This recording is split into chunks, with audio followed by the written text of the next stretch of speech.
Vous savez, hein, moi je suis de ceux qui sont convaincus qu'on a vendu le pays là, mystiquement.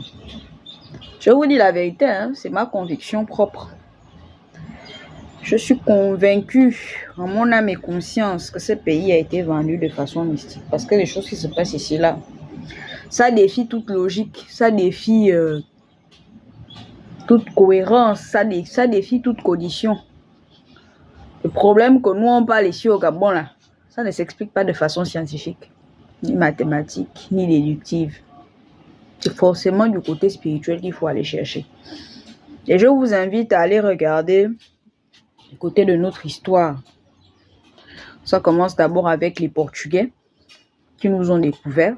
Savez-vous que le nom Gabao là, Gaban, qu'ils ont donné au Gabon, qui s'affilie donc au manteau, parce que ça s'affilie au manteau. Quand ils ont vu la forme du Gabon, ils se sont rendus compte que ça ressemblait à un manteau.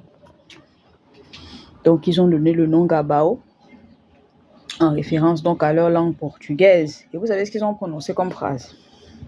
Ils ont dit, comme ils ont vu que le pays était riche, que ces richesses ne bénéficieraient pas à ses habitants. C'est ce qu'on est en train de vivre là. Ça, c'est pour ceux qui ont découvert d'abord le pays. Première malédiction. Deuxième malédiction, quand les Français sont arrivés ici là maintenant, pour venir encore appuyer leur souveraineté. Les traités qu'ils ont construits, ils ont signé avec nos anciens rois des villages, etc. là. Avec des gens qui ne savaient même pas lire, ni écrire, ni comprendre la langue qu'on était en train de leur parler là. Négocier des avantages faramineux et des inconvénients, du moins des redevances stupides avec des illettrés. Ça là, c'était la deuxième malédiction. C'est ce qui nous condamne jusqu'aujourd'hui. Est-ce que vous vous rendez compte qu'il y a des conventions qui jusqu'à présent datent de l'époque coloniale? Les partenariats qu'on a avec les pays comme la France, est-ce que vous savez que jusqu'à présent, il y a des trucs qui datent encore depuis 1900 et quelques là-bas? Et même quand les choses ont évolué, même après les indépendances, ça n'a vraiment bougé, même pas vraiment d'un iota. Si en 2006, on payait un ingénieur à 200 000 l'heure, ça n'a pas changé. Alors qu'en 2006, le coût de la vie était moins cher qu'aujourd'hui. Pourquoi ça ne change pas? Dans tous les pays, ça change. Moi, je vous dis que c'est mystique. Et pourquoi est-ce qu'on n'arrive pas à s'en sortir? C'est parce que nous-mêmes, nos spiritualités sont hypocrites. Vous avez beaucoup décrié. J'ai vu un temps là, on décriait le christianisme et tout ça. Machin. Moi, je suis chrétienne. Hein. Je suis profondément chrétienne. Mais je reconnais que l'Église a échoué. L'Église a échoué. Mais depuis un temps là, il y avait beaucoup de bruit là. On parlait du retour à nos nationalités, à nos coutumes nationales, et c'était nos traditions, nos religions. Vous aussi, je vous dis que vous avez échoué. Pourquoi vous avez échoué? Parce que vous avez mis l'intérêt dedans. Si vous aviez réussi, hein, on ne devait pas voir tout ce qu'on est en train de voir là. Si vous aviez réussi, le pays là serait déjà dans un meilleur essor, pas dans le bourbier dans lequel on est en train de s'enfoncer là.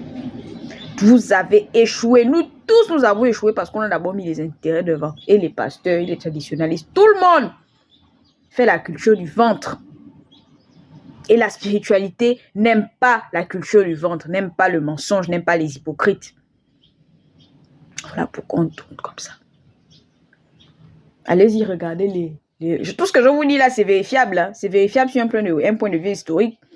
Allez-y vérifier les liens du commandant Cousteau, le grand monsieur qui plongeait dans toutes les mers du monde. Ce qu'il a vu dans les mers du Gabon, il a dit qu'il n'a vu ça nulle part. C'est un blanc. Il a écrit une lettre au pape à l'époque. Et vous négligez. Voilà pourquoi on tourne. Je vous dis que votre problème là est mystique. C'est mystique, c'est spirituel. Et pourquoi est-ce que les grands spirituels de notre état n'arrivent pas à nous sortir de là? C'est parce qu'ils sont profondément corrompus eux-mêmes. Tous autant qu'ils sont. Ou pour la plupart. Vous savez, hein, à l'époque d'Israël, hein, c'est écrit dans la Bible, parce que moi je crois en la Bible, que lorsque les Israélites voulaient aller au combat, ils devaient d'abord s'assurer d'être en règle avec le Seigneur. À chaque fois que les Israélites s'éloignaient des recommandations ou des obligations que leur Dieu leur avait données dans leur alliance. À chaque fois qu'ils ne respectaient pas les termes de l'alliance, ils perdaient au combat. Ou bien ils tombaient en esclavage. Ou bien on les déportait même. Pour qu'une nation soit forte, il faut d'abord que sa spiritualité soit forte. Regardez les Émirats arabes unis. Ce n'est pas d'abord une question de religion, c'est d'abord une question de conviction. Regardez les Émirats arabes. Regardez Dubaï, un ancien village de pêcheurs. Des musulmans, hein. Un ancien village de pêcheurs. Mais regardez aujourd'hui, l'une des premières puissances dans notre époque actuelle. Pourquoi? Parce qu'il s'agit de s'attacher fermement à ce qu'on proclame de sa bouche. Pas de simplement dire des belles choses après pour aller faire le contraire. La spiritualité n'aime pas le mensonge. Et ça, je pense que c'est dans toutes les spiritualités du monde. Si tu confesses de ta bouche, il faut que tu agisses de tes mains. Sinon, tu vois l'échec. C'est l'échec là dans lequel on est en train de nager. Ce Gabon a été maudit. Pas par nous-mêmes, mais par les autres. Et au lieu de chercher à récupérer notre souveraineté, de la même façon dont ils nous l'ont pris, on est en train de nager là. Vous pensez que ça fait plaisir à qui? Voilà pourquoi les étrangers là sont en train de se faire plaisir ici. Parce que le Gabon a été dit dans les archives historiques. Les gens qui ont découvert le Gabon disent que les richesses de Gabon ne profiteraient pas au Gabon. Mais ça doit profiter à qui? Aux étrangers. C'est les étrangers qui ont découvert le Gabon et c'est les étrangers qui ont prononcé ça sur le Gabon. Rien de ce qui se fait sur le physique ne sort de nulle part. Ça a d'abord été proclamé dans le spirituel. Et il faut se réveiller pour briser ça. Et quand on décide de briser ça, ce n'est pas seulement briser à la bouche, mais ça doit suivre dans le comportement. Parce que ce qui tue beaucoup de gens, c'est vouloir proclamer de la bouche, mais dans le cœur, vous êtes sale. Vous dites oui de la bouche, mais dans le cœur, vous dites non. La spiritualité n'aime pas le mensonge. C'est le problème dans lequel nous sommes actuellement là. Il faut sortir de nos conceptions égoïstes. Je ne comprends pas comment un petit pays de 2 milliards d'habitants, 2 millions même, on nous parle, on est à 2 millions, mais on n'arrive pas à gérer les budgets de milliards. C'est trop. Tous les jours, les coupures. Les routes, c'est pas la peine. L'éducation, c'est pas la peine. Mais on nous dit qu'on a un budget de milliards. Les milliards là vont où? C'est là qu'on est en train de sortir là. Je vous dis que tout ce qui sort là, c'est même pas la moitié des informations. C'est même pas la moitié, c'est du pipi de chat. Mais si même le pipi de chat est tellement scandaleux, si on vous donne les vraies choses, les gens devaient faire des crises cardiaques. Peut-être que, je pense que c'est même mieux qu'on modère même la sortie de la fuite d'informations là, parce que faut quand même maîtriser un peu ce que les gens peuvent supporter d'entendre. Faut pas attiser la colère des gens inutilement. Donc, que chacun se revoie. Hein. On ne va pas émerger si on est tout le temps avec de mauvaises mentalités. Les mentalités sont profondément corrompues. Tout le monde ne pense qu'à manger pour lui-même. C'est pour ça qu'on ne va pas s'en sortir. Maintenant, moi, je vous dis que la suite, ça va être quoi? Il y a deux possibilités. Soit, ce qui se passe là marque les Gabonais au fer rouge dans leur conscience et ils décident de se réveiller et d'être moins individualistes et de penser plus collectif que personnel. C'est vrai que ça prendra du temps, mais à la longue, ça peut produire de bons résultats. Soit on va finir par quitter. Hein. Parce que jeunesse consciente et éclairée ne peut pas se permettre de vivre dans le bourbier qu'il a elle-même handicapé. Parce que moi, où je suis jeune et éclairé, là, je vais pouvoir contribuer à ce système.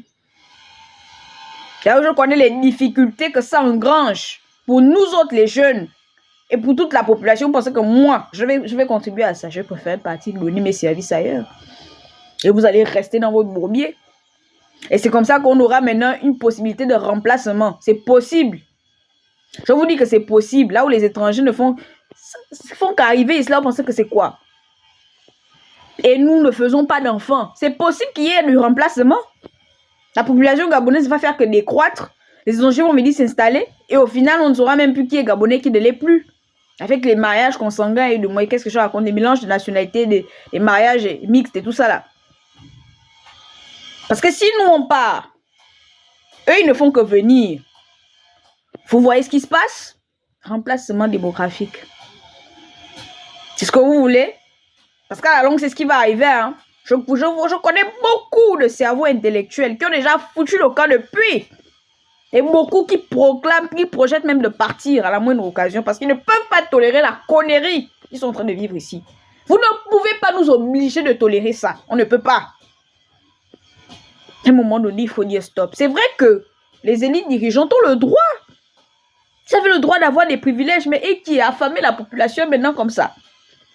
Normalement, vous pouvez manger, mais ça ne doit même pas se ressentir chez nous en fait. Si vous saviez bien manger, si vous saviez bien faire comme vous voulez faire là, si vous saviez le faire, vous deviez manger, mais de façon à ce que nous, on ne le ressente même pas. Mais on le ressent, mais de façon criarde. Il y a des moments où je dois aller à l'école, j'ai même du mal parce que je dois affronter la boue, il n'y a pas de route devant chez moi. Mais on me dit qu'il y a des gens qui mangent des milliards, 41 millions par heure. Et on ne parle que de 2 personnes. Et tout le reste, vous n'avez pas de problème de budget, vous avez des problèmes de spiritualité et de mentalité et de manque d'honnêteté. Voilà pourquoi tout ce qu'on fait là, c'est du foutage de gueule. Et ça ne réussit pas. Parce que les gens ne sont pas honnêtes. Avec eux-mêmes et avec les autres. En tout cas,